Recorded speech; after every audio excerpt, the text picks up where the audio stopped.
Hello everyone and welcome to Word of Mouth. For those of you who do not know, Word of Mouth is an adult story time presented by the Juliet Hampton Morgan Memorial Library. My name is Andrew and today I'll be reading two stories for you. I'll be reading Polka Dots and Moonbeams by Jeffrey Ford and Canon in D with a Side of Tomato Soup by Rachel Printy. If you enjoyed today's readings and would like to watch the next program, Word of Mouth is broadcast on the first and third Thursdays of each month at 12:10 p.m. Central Time.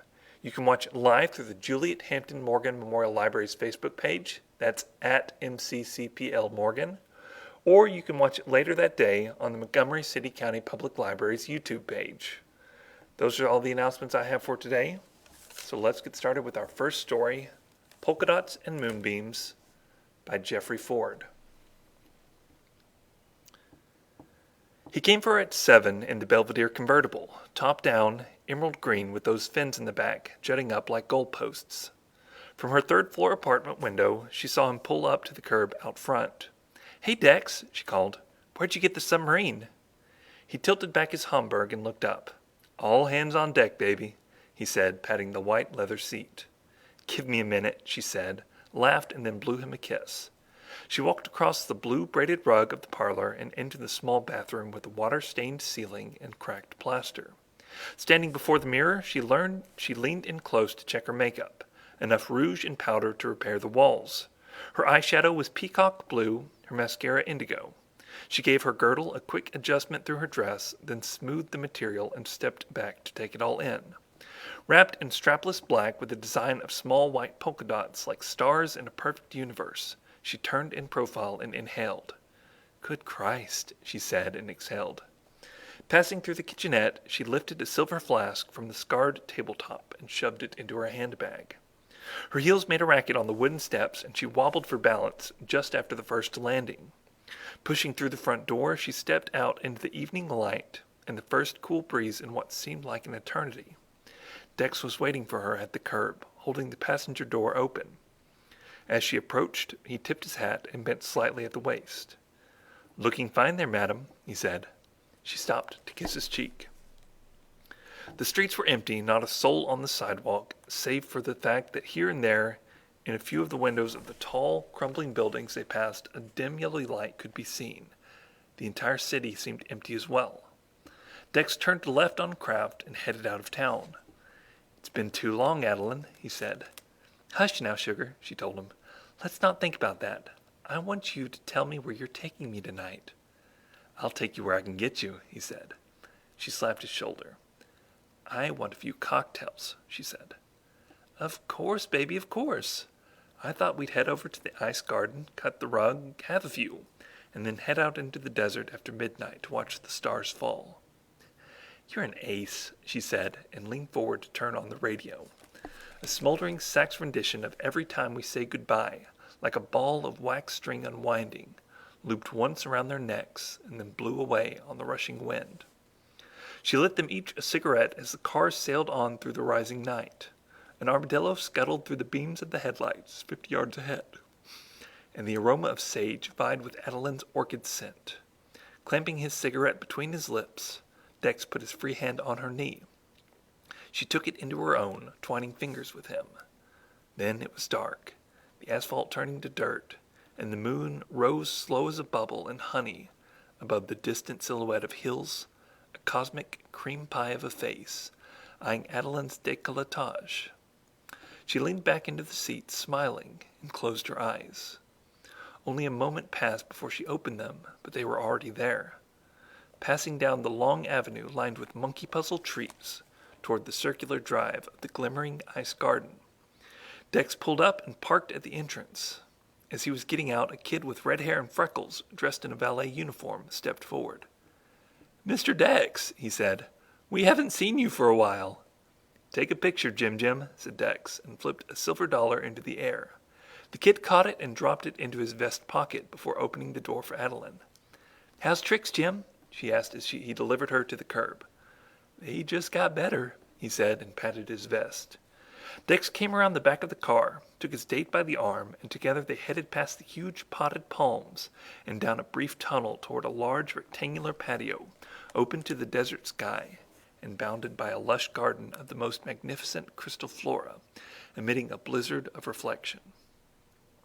At the edge of the high-arcing portico, Dex and Adeline stood for a moment, scanning the hubbub of revelers, and at the other end of the expanse of tables and chairs and dance floor, the on-stage antics of the night's musical act, Nabob and his ne'er-do-wells.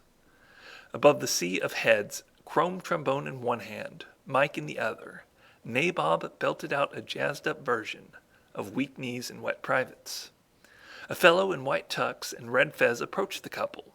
He was a plump little man with a pencil mustache, a 50-year-old baby, playing dress-up. Dex removed his Homburg and reached out a hand. "Madrian," he said. The maitre d' bowed slightly and raised his voice above the din of merriment.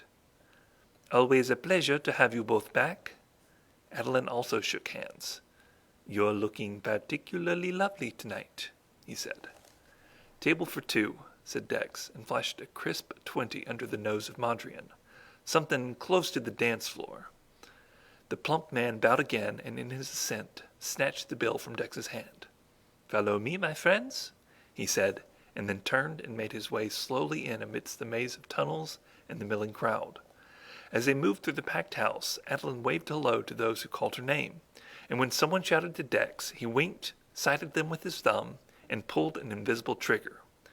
Madrian found them a spot at the very front, just to the left of the stage. He pulled out and held Adeline's chair, and once she was seated, he bowed. "2 gin wrinkles," said Dex, and in an instant the maitre d' vanished back into the crowd. Adeline retrieved 2 cigarettes from her purse and lit them on the small candle at the center of the table. Dex leaned over and she put one between his lips. She drew on the other. "How does it feel to be back in action?" he asked her. She smiled broadly, blew a stream of smoke, and nodded. "It always feels right, the first couple of hours on the loose. I'm not thinking about anything else at this moment," she said. "Good," he said, and removed his hat, setting it on the empty chair next to him. The music stopped then and was replaced by the chatter and laughter of the crowd, the clink of glasses and silverware. Nabob jumped down from the band platform, hit the ground, and rolled forward to spring upright next to Dex. "Dexter!" he said. "Still sweating out the hits?" said Dex, and laughed as he shook hands with the bandleader. "Bobby, aren't you going to give me a kiss?" said Adeline. "I'm just savoring the prospect," he said, and swept down to plant one on her lips. The kiss lasted for a while before Dex reached his leg around the table and kicked the performer in the ass. They all laughed as Nabob moved around the table and took a seat. Folding his willowy arms in front of him, the bandleader leaned forward and shook his thin head. "You two out for the stars tonight?" he asked. "And then some," said Adeline. "So fill me in," said Dex. "Well, same old as usual, you know. And Killheffer's been waiting on you to return." A waitress appeared with 2 gin wrinkles, liquid pink ice, and the garden's own bathtub blend of gin.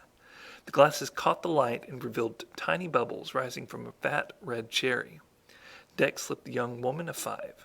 She smiled at him before leaving the table. "Fuck Killheffer," said Dex, lifting his drink to touch glasses with Adeline. "He's been in here almost every night, sitting back in the corner, slapping beads on that abacus of his and jotting numbers in a book," said Nabob. "Killheffer's solid fruitcake," said Adeline. "Strange fella," said Nabob, nodding. "One slow night a while back, and, well, most nights are slow when you find folks aren't here. He brought me a drink and explained to me how the world is made of numbers. He said that when the stars fall, it means everything is being divided by itself. Then he blew a smoke ring off one of his cigars. Like that," he said, and pointed at the center. "Did you get it?" asked Adeline. Nabob laughed and shook his head. "Jim makes more sense." "If he shows that shit-eating grin in here tonight, I'll fluff his cheeks," said Dex. Adeline took a drag of her cigarette and smiled. "Sounds like boy fun. I thought you were here to dance and drink." "I am, baby, I am," said Dex, and finished the rest of his wrinkle, grabbing the cherry stem between his teeth. When he brought the glass away, the fruit hung down in front of his mouth. Adeline leaned over, put one arm around his shoulder, and her lips around the cherry. She ate it slowly, chewing with only her lips before it all became a long kiss. When they finished, Nabob said, "You're an artist, Miss Adeline." Dex ordered another round of wrinkles. They talked for a few minutes about the old days, distant memories of bright sun and blue skies. "Break's over," said Nabob, quickly killing the rest of his drink. "You two be good." "Do name a number," called Adeline as the bandleader bounded toward the stage. With a running start, he leapt into the air, did a somersault, and landed, kneeling next to his mic stand. He stood slowly like a vine twining up a trellis. Dex and Adeline applauded, as did the rest of the house when it saw the performer back on stage. The willowy singer danced with himself for a moment before grabbing the mic. The ne'er-do-wells took their places and lifted their instruments. "Marjorie and my good man, turn that gas wheel and lower the lights," said Nabob, his voice echoing through the garden and out into the desert. A moment later, the flames of the candles in the center of each table went dimmer by half. "Ooh," said Nabob, and the crowd applauded. "Lower," he called to the maitre d'. Marjorie complied. Whistles and catcalls rose out of the dull amber glow of the ice garden. The baritone sax hit a note so low it was like a tumbleweed blowing in off the desert. Then the strings came up, there was a flourish of piccolo, and 3 sliding notes from Nabob's chrome T-bone. He brought the mouthpiece away, snapped his fingers to the music, and sang, "My dear, you tear my heart asunder when I look up your name and number. Right there in that open book my flesh begins to cook. It's all sweetness mixed with dread. And then you close your legs around my head as I look up your name and number." As Nabob dipped into the second verse, Dex rose and held his hand out to Adeline. He guided her through the darkness to the sea of sway. They clutched each other desperately, legs between legs, lips locked, slowly turning through the dark. Within the deep pool of dancers there were currents of movement that could not be denied. They let themselves be drawn by the inevitable flow as the music played on. When the song ended, Adeline said, "I have to hit the powder room." They left the dance floor as the lights came up and walked towards the huge structure that held the casino, the gaming rooms, the pleasure parlors of the ice garden. 3 stories tall in the style of a Venetian palace, it was a monster of shadows with moonlight in its eyes. As the portico that led inside, Dex handed her 20 and said, "I'll see you back at the table." "I know," she barely managed, and kissed him on the cheek. "You okay?" he asked. Same old," she said, and sighed. He was supposed to laugh, but only managed to smile. They turned away from each other. As he skirted the dance floor on the return journey, Dex looked up at Nabob and saw the performer mid-song, flash a glance at him and then a nod towards the table. There was Killheffer, sporting a tux and his so-called smile of 100 teeth, smoking a Wraith Majestic and staring into the sky. Arriving at the table, Dex took his seat across from Killheffer, who, still peering upward, said, "Gin wrinkles, I presumed?" Dex noticed the fresh round of drinks and reached for his. "The stars are excited tonight," said Killheffer, lowering his gaze. "Too bad I'm not," said Dex. "What's it going to be this time, Professor? Russian roulette? 1 card drawn from the bottom of a deck, cut 3 ways? The blindfolded knife thrower." "You love to recall my miscalculations," said Killheffer. "Time breaks down, though, only through repetition." "I'm fed up with your cockeyed bullshit." "Well, don't be, because I tell you I've got it. I've done the math now. How badly do you want out?" "Want out?" said Dex. "I don't even know how I got in. Tell me again you're not the devil." "I'm a simple professor of circumstance and fate, an academic with not too strong an imagination." "And why the crazy smile? All your antics. That cigar of yours smells like what I vaguely remember of the ocean." "I've always been a gregarious fellow and prized a good cigar. The 100-tooth thing is a parlor trick of multiplication." "I'm so fucking tired," Dex said. Killheffer reached into his jacket pocket and brought forth a hypodermic needle. He laid it on the table. "That's the solution," he said. The large hypo's glass syringe contained a green liquid. Dex stared at it and shook his head. Tears appeared in the corners of his eyes. Are you kidding? That's it? That's the saddest fucking thing I've ever seen. You have to trust me, said Killheifer, still smiling. If you haven't noticed, we're here again. What is it? Poison? Cough syrup? Junk? My own special mixture of oblivion. A distillation of equations for free will. I call it laughter in the dark, said the professor, proudly smoothing back his slick black hair. Dex couldn't help but smile. You're a malicious crackpot, but okay, let's get on with it. What's the deal this time? Maldrian is right at this moment upstairs on the 3rd floor in Sizzle Parlor number 4, awaiting a female associate of mine who has promised him exotic favors, but unfortunately will never deliver. Instead, you will arrive. I want him dead. Killheifer hurriedly tamped out his cigar and snapped his fingers to a passing cigarette girl. She stopped next to Dex and opened the case that hung by a strap around her shoulders. There were no cigarettes, just something covered by a handkerchief. You think of everything, said Dex, and reached to grab the gun. He stood and slipped it into the waist of his pants. How do I collect? The cure will be delivered before the night is through, said the professor. Hurry. Maldrian can only forego his beloved tips for so long. What do you have against him? Dex asked as he lifted his hat off the chair beside him. He's a computational loop, said Killheifer. A real sum-zero game. At the head of the long dark hallway on the 3rd floor of the pavilion, Dex was stopped by the Nightman, an imposing fellow with a bald head and a sawed-off shotgun in his left hand. What's news, Jiminy? Said Dex. Obviously you are, Dex. Looking for a room? He nodded. $10, but for you, for old time's sake, $10, said Jiminy and laughed. You're too good to me, said Dex, a 10-spot appearing in his hand. The lady will be along any minute. Sizzle Parlor number 5, the big man said, his voice echoing down the long hall.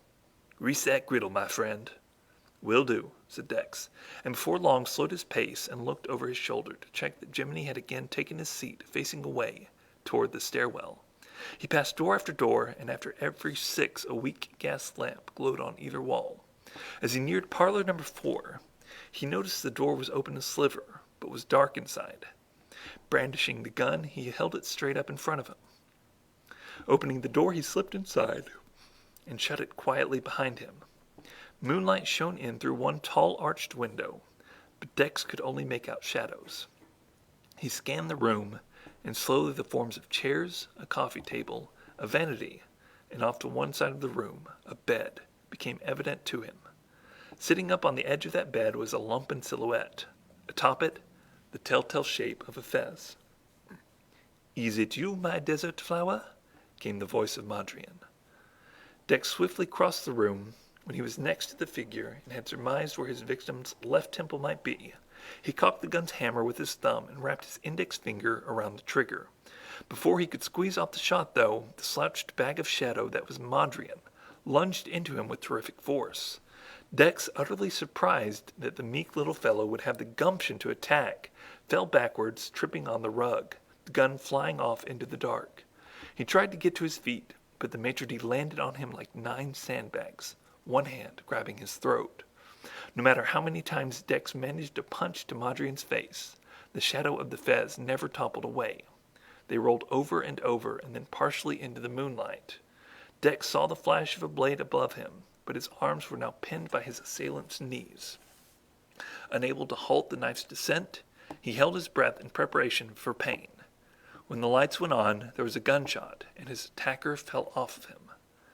Dex scrabbled to his feet and turned to find Adeline standing next to the open door, the muzzle of the gun still smoking. From down the hall he heard Jiminy blow his whistle, an alert to the ice garden's force of light breakers. Nice shot, baby, he said. Kill the lights and close the door. She closed the door behind her, but didn't flip the switch. Look, she said to Dex, pointing with the gun at the floor behind him. He turned and saw the 100-tooth smile of Killheifer. The fez was secured around the professor's chin by a rubber band. A bullet had left a gaping third eye in his forehead. The rat fuck, said Dex. He leaned over, grabbed his hat where it had fallen, and then felt through Killheifer's jacket pockets. All he came up with was a cigar tube, holding a single Wrath Majestic. He slipped it into his jacket pocket. They're coming, said Adeline. She hit the lights. There was a sound of running feet and voices in the hallway. They're going door to door. We'll shoot our way out, said Dex.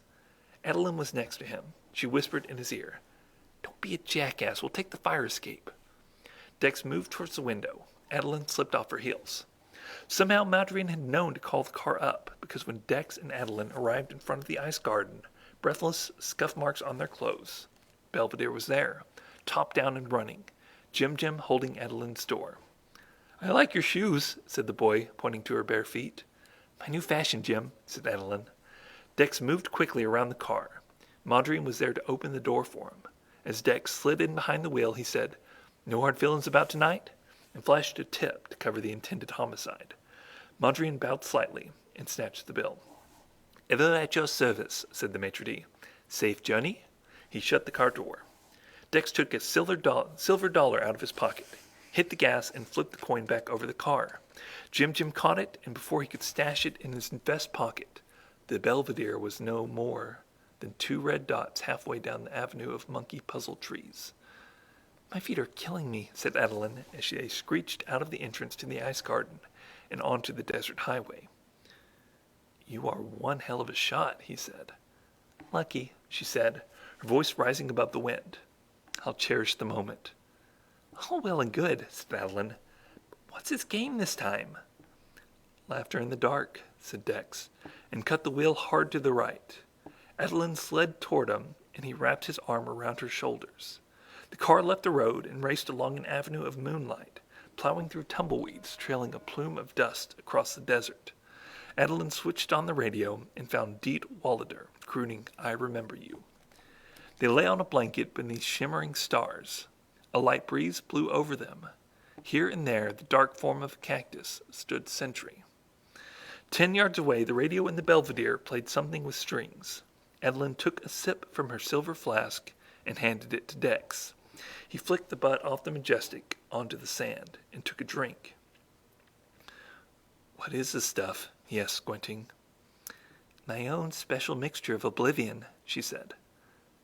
That's Killheifer's line, he said. Did you see him tonight?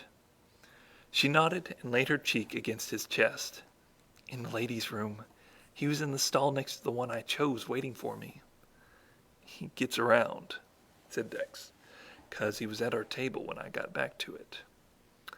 He whispered from the other stall that he wanted me to kill Madryn.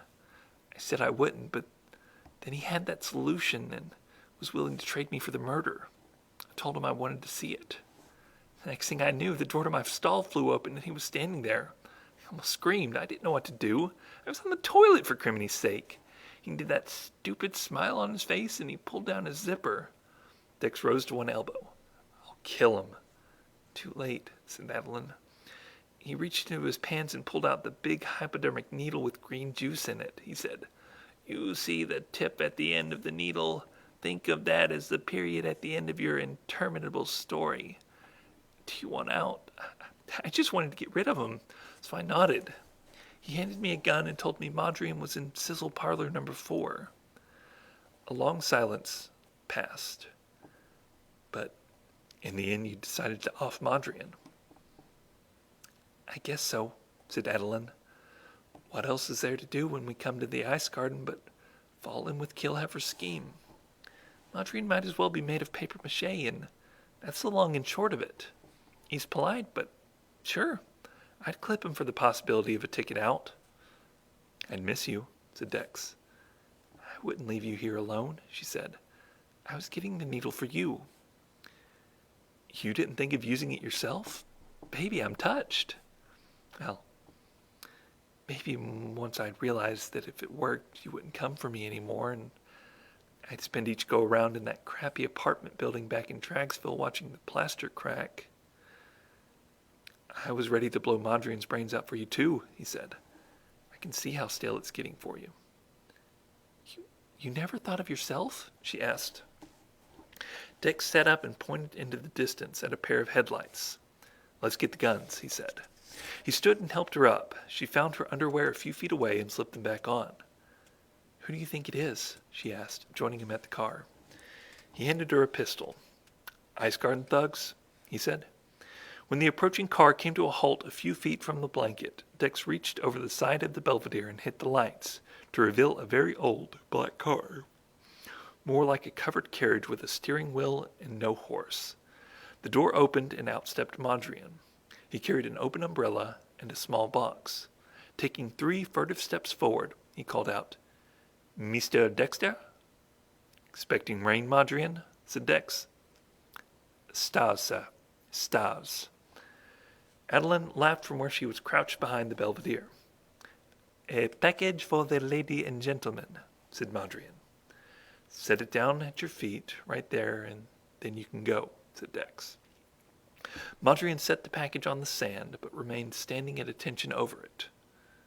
What are you waiting for? Asked Dex. Mondrian was silent, but Adeline whispered, He wants a tip. Dex fired 2 shots into the umbrella. Keep the change, he called. Mondrian bowed, said, Most generous, sir, and then got back in the car. As the maitre d' pulled away, Adeline retrieved the package. Dex met her back on the blanket where she sat with the box, an 8-inch cube wrapped in silver paper and a red bow, like a birthday present on her lap. Could be a bomb, he said. She hesitated for an instant and said, Oh well, and tore the wrapping off. Digging her nails into the seam between the cardboard flaps, she pulled back on both sides, ripping the top away. She reached in and retrieved Killheffer's hypodermic needle. She put her hand back into the box and felt around. There's only one, she said. Now you know what his game is, said Dex. She held it up in the moonlight, and the green liquid inside its glass syringe glowed. It's beautiful, she said with a sigh. Do it, said Dex. No, you, she said and handed it to him. He reached for it, but then stopped, his fingers grazing the metal plunger. No, he said and shook his head. It was your shot. It probably won't even work, she said and laid it carefully on the blanket between them, petting it twice before withdrawing her hand. We'll shoot dice, said Dex, running his pinky finger along the length of the needle, and the winner takes it. Adeline said nothing for a time, and then she nodded in agreement. But first, a last dance in case it works. Dex got up and went to the car to turn the radio up. We're in luck, he said, and the first notes of Polka Dots and Moonbeams drifted out into the desert. He slowly swayed his way back to her. She smoothed her dress, adjusted her girdle, and put her arms around him, resting her chin on his shoulder. He held her around the waist, and they turned slowly, wearily to the music. So, we'll shoot craps, she whispered. That's right, he said. 3 slow turns later, Adeline said, Don't think that I don't remember that you've got that set of loaded dice. Dex put his head back and laughed, and, as if in response at that very moment, the stars began to fall, streaking down through the night, trailing bright streamers. First a handful, and then 100, and then more let go of their hold on the firmament and leapt. Way off to the west, the first ones hit with a distant rumble, and firework geysers of flame. More followed far and near, and Dex and Adeline kissed amid the conflagration. Pick me up at 7, she said, her bottom lip on his earlobe, and held him more tightly. I'll be there, baby, he promised. I'll be there. With the accuracy of a bullet between the eyes, one of the million heavenly messengers screeched down upon them, a fireball the size of the ice garden. The explosion flipped the Belvedere into the air like a silver dollar and turned everything to dust.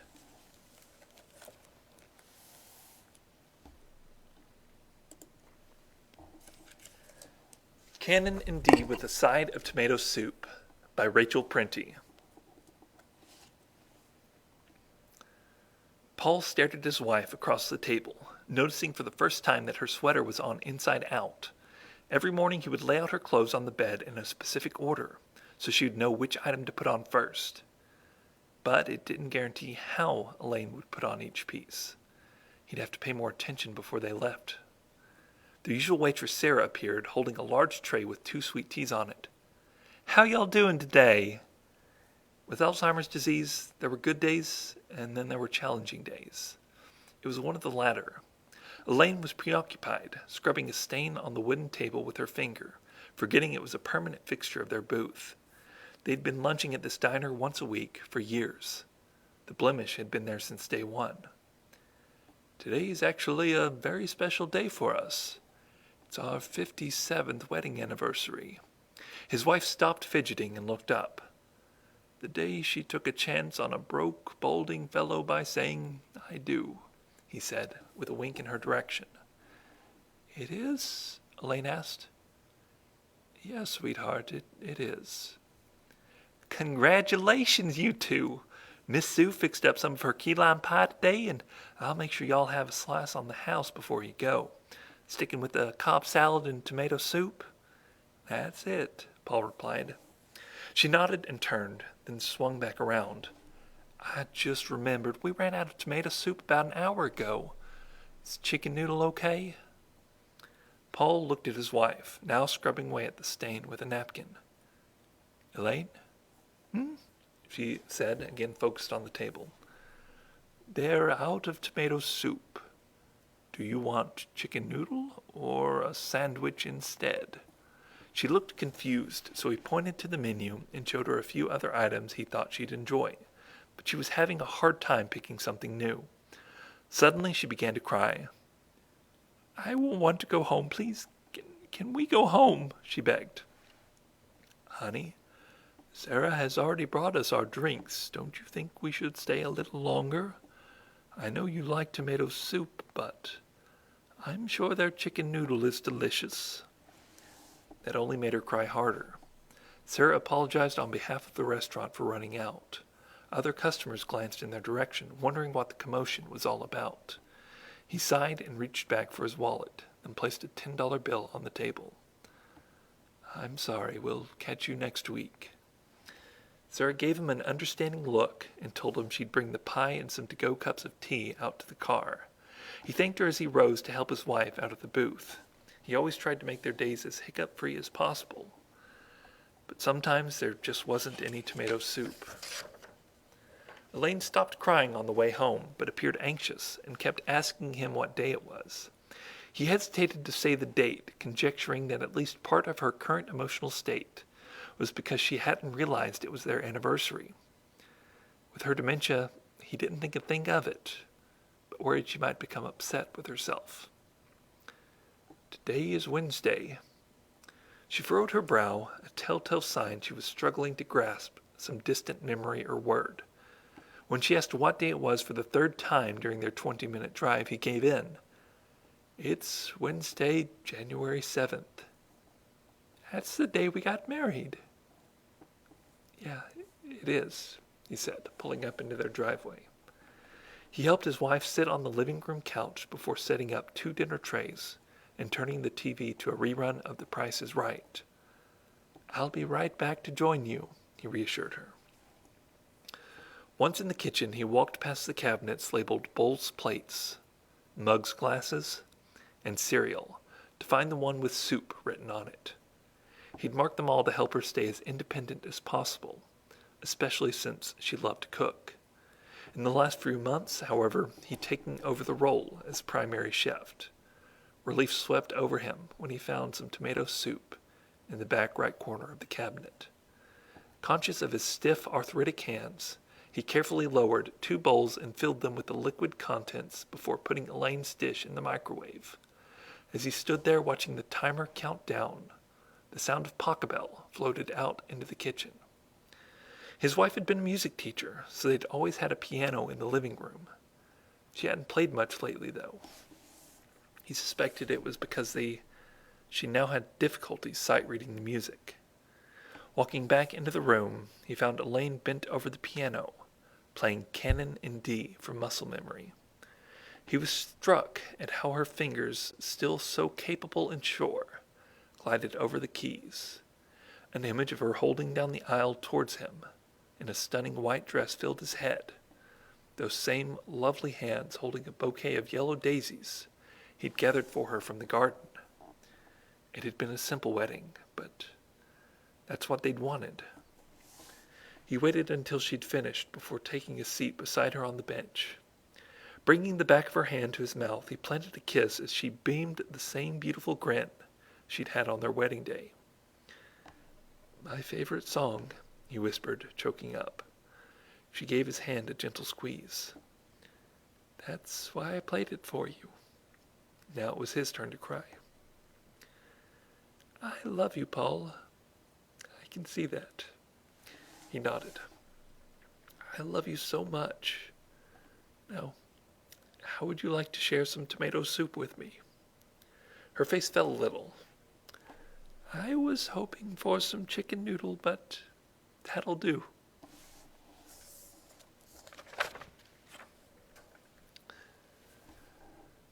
I'm glad you joined us today. Hopefully you enjoyed the stories as much as I enjoyed reading them. We will be back 2 weeks from today on February the 18th. Then we'll be reading a couple stories in honor of Black History Month. I'll be reading a couple stories by Alice Walker. I hope you'll join us then. Have a wonderful day.